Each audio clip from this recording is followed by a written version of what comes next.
Grenadians, I want you to understand what true leadership is all about. It is not about sweet speeches or ice cream pans. It is not about metrosexual manners. It is not about abandoning a nation in times of difficulty. But it is about truth.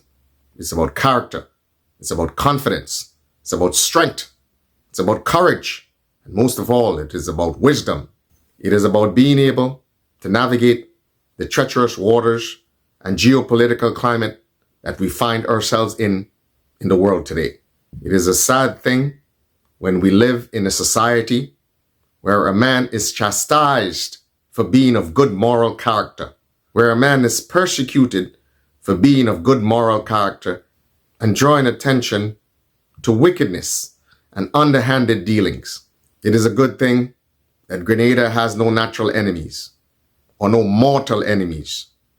Because if leadership in times of mere geopolitical uncertainties would abandon the nation, could you imagine what would happen if the nation had mortal enemies and was attacked? This sort of leadership would scatter and leave the Grenadian young men and women on the battlefield to face the enemy. These are not reliable leaders. These are people who only use the machinations of government to enrich themselves, as we have seen. And they do no real work. They are paper pushers. They make money by paper pushing. And the people who do real work in the society, the construction workers, the fishermen, the farmers, and the laborers, never get to inherit the fruit of their labor. What does this type of leadership does?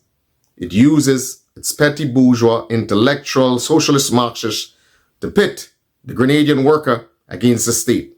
In times of prosperity, they use the Grenadian worker against the state to sabotage, to destroy the state, as we have seen in the past. And then when they secure power, they tell their petty bourgeois, intellectual, socialist Marxists who control the unions and control the media, they encourage them to back off while they are in power.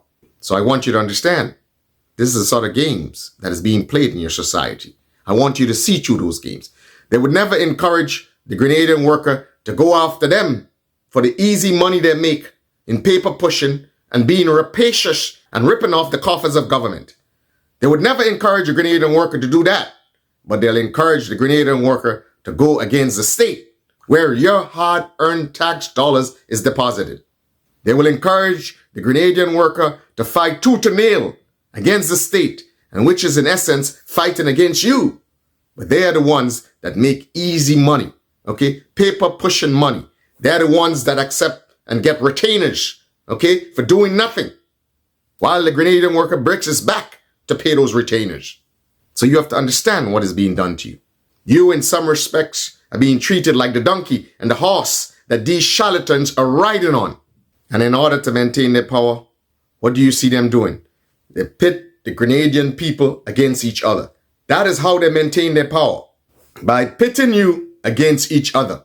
My prayer and hope is that the Grenadian people will see the light, will see the truth, and will recognize what is being done to them.